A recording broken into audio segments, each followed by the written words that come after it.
So we are talking about the coming at or deciding on your life goal. And as I mentioned to you yesterday, or not yesterday, I recorded yesterday, but the last episode on this, the first one, that I suggested to you that you should narrow down your choices to not more than two different choices. So after that, what you do is as much in-depth research about those choices as you possibly can.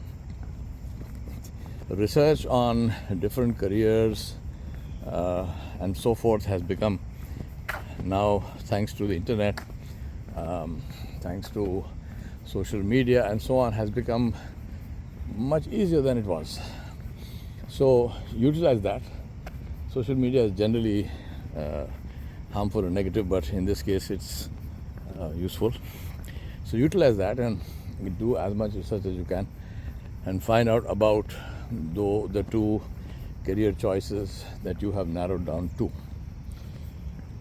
Once you have done that, part of that research you should have come up with the names of the top people in that profession, and this should be part of your research. So you would have names. Pick 3 top ones of that. Now these are people who are in effect living your dream. They have been there, done that. They have achieved what you are setting out to achieve.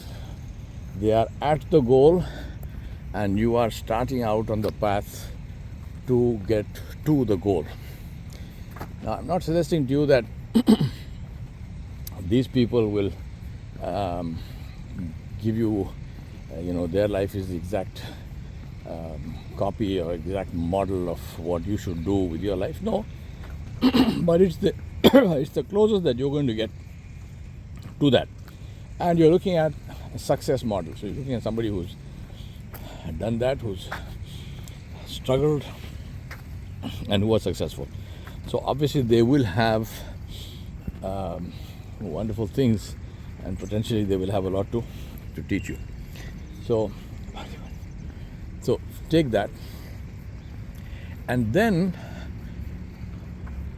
contact them and request to be allowed to shadow them. Now this is very important because you want to get as much of a hands-on experience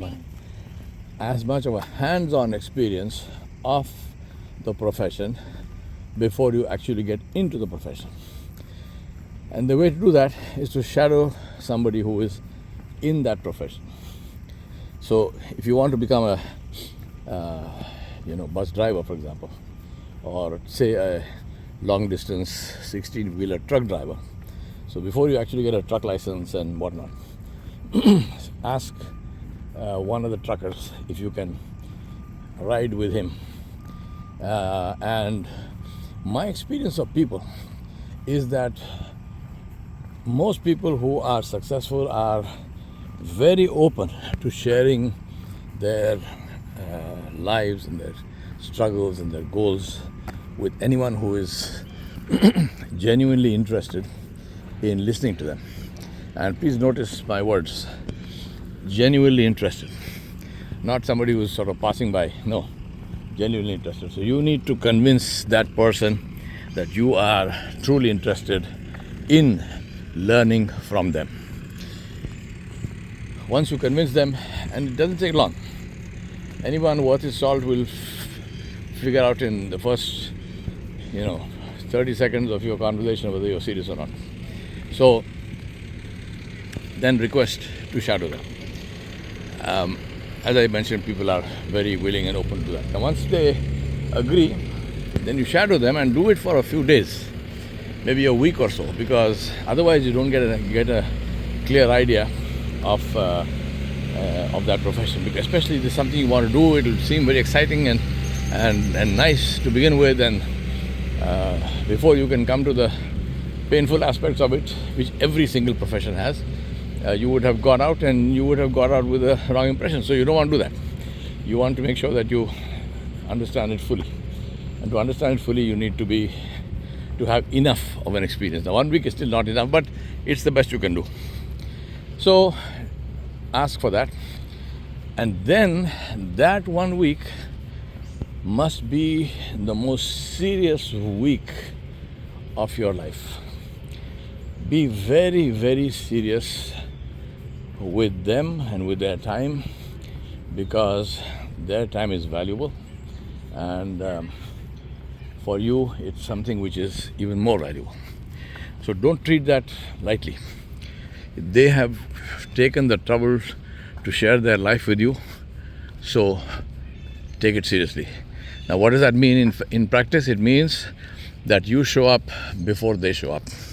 So if their working hours begin at, depending on who you are shadowing, if you are shadowing, for example, a surgeon, most surgeons begin their surgery very early in the morning, 5 a.m. So if the surgeon is beginning at 5 a.m., you make sure that you are there well before that, and so on. And then stick in there.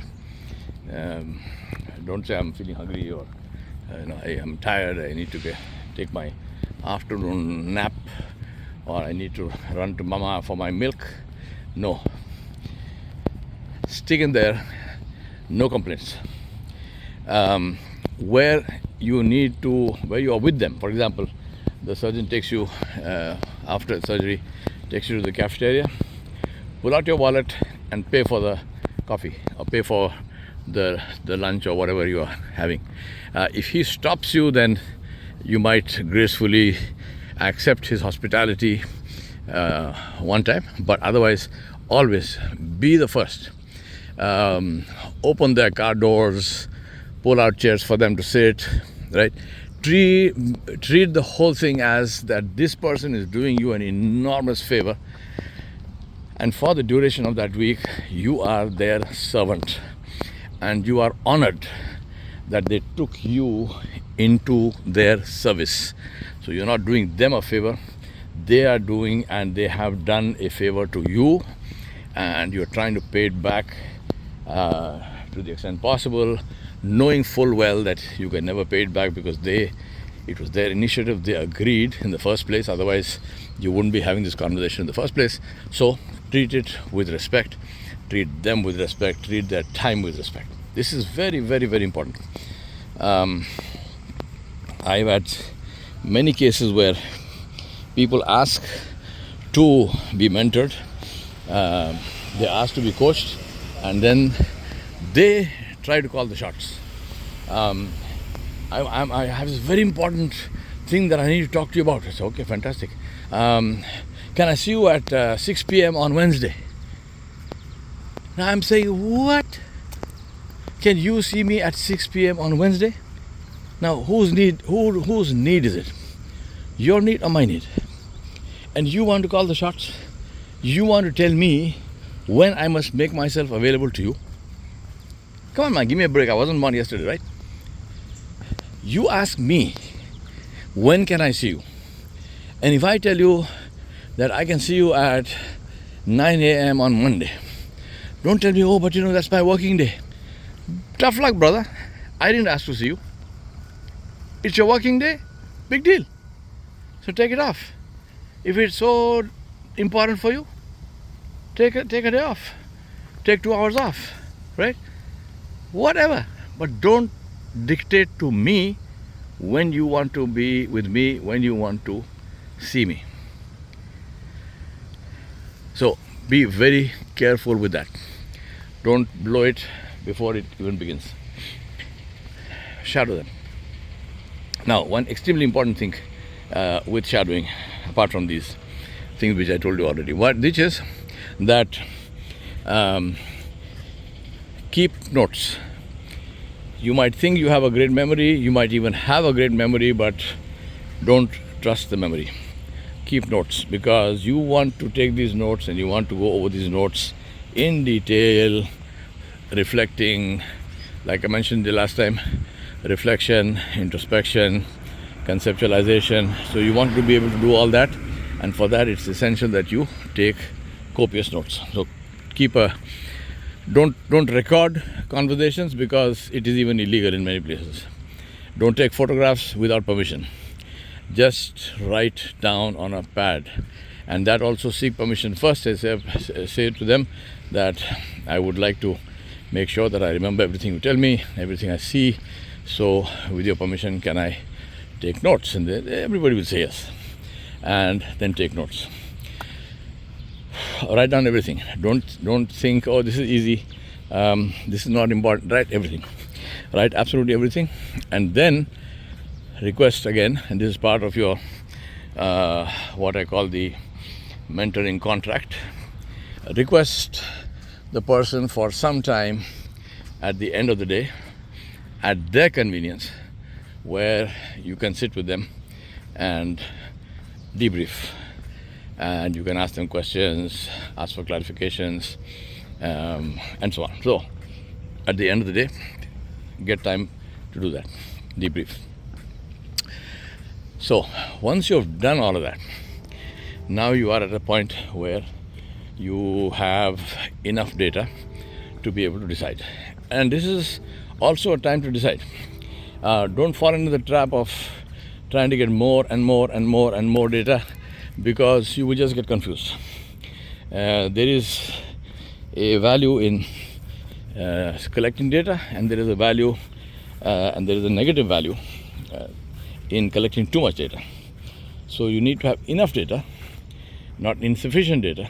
But if you have too many things, then it will only confuse you. Accept and understand the fact that there is always, no matter what, going to be uncertainty in life. This is the nature of life. There is no certainty in life, and the sooner you get used to ambiguity, the sooner you get used to dealing with uncertainty, the sooner you get used to not allowing uncertainty to phase you or to freeze you, the happier you will be. So, and that's what excitement is about. Excitement is uncertainty with about which you have a happy thought, something that you hope will end well, and you try to assure that ending well by doing your homework. So it doesn't matter about the uncertainty, then you take a decision of the career that you want to do. Final point, the question of consistency, which is that once you have decided on the career, now go ahead, do what you need to do. Your thoughts and ideas, and do what you need to do with regard to applying to colleges, universities, depending on what it is, apprenticeship for skills, whatever it was, and get on with it and do your absolute best. Remember, when you are studying and preparing for a career, you are in a lifetime project. It's not about that one exam. It is a result of that exam. That result of that exam, if it is good, it will open doors for you which will be open for the rest of your life. And if the result of that exam is bad, and you don't need to fail in the exam, if you don't have a decent GPA, then it means that more than likely some very important doors in your life will be shut, usually forever. There's nothing more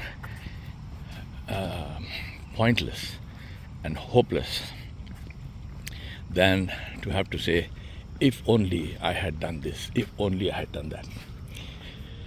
Today we live in a world where we have been fooled and inveigled into believing that our feelings are the only things which matter. Nothing else matters. My feelings matter, and my feelings supersede everything in the world. My feelings supersede everyone else's feelings. My feelings supersede social norms. My feelings supersede ethics and morals. My feelings supersede everything. This is the complete and total falsehood. This is the big lie, which somebody called the tyranny of feelings. we have allowed our feelings to tyrannize us. You are not your feeling. You feel the feeling. You own the feeling. In my book I have said that my feelings are my feelings because they are my feelings. It's like saying my dog. It's my dog because I own the dog. I am not the dog. So stop being the dog. You own the dog. Now what's the benefit of that? The benefit of understanding the true position of your feelings is that you put them in their place. What is the place of your feelings? The place of my feelings is as some things that are in my control. I choose to feel this way or that. Watch your conversation. Anytime you are saying things like, he made me angry, she broke my heart, he is responsible for I'm feeling bad and he is responsible. This external affirmation, the need for external affirmation, affiliation needs, the need for somebody else to affirm that I am a good human being, that I am successful. Think about that. There are people in the world, and I'm really talking to myself, who have enormously successful careers. They're absolutely tops, number one. And they have these amazing careers. And yet, they get very unhappy if they don't get somebody or the other to affirm that for them. They don't have somebody praising them and saying, oh wow, you are the best, and so on. They get very upset. Now think about that. The reason I took this picture of these beautiful, beautiful hibiscus is this. Here's this flower being the best it can be. And it doesn't give a damn what I think. It's not doing it for me. So I'm appreciating the flower. By appreciating the flower, I'm showing that I have a good aesthetic sense, that I have the sense to appreciate something which is beautiful. So by appreciating the flower, I'm really affirming my, within quotes, good sense. The flower doesn't give anything. The flower doesn't care whether I appreciate it or not. The flower is being itself. And that is the mindset to cultivate. To say, I will be the best that I can be, and I'm being that because of who I am. Not because of what anybody else might think, not because I'm not playing to any gallery, I'm not doing it because somebody else is watching, I'm not, stopping midway to listen for the applause, who is clapping. No. I am going to be the best that I'm going to be. So it's very, very important to keep this thing in mind. Work to do the best, because as far as you are concerned, there is no other way. Because in the end, it's about you. It's not about them. It's not about somebody else. It's about you. So we do the best we can do because it's about me. I wish you all the very best. Follow this advice, and inshallah you will be the best. And questions, comments, post them, ask them, and I'll do my best to answer.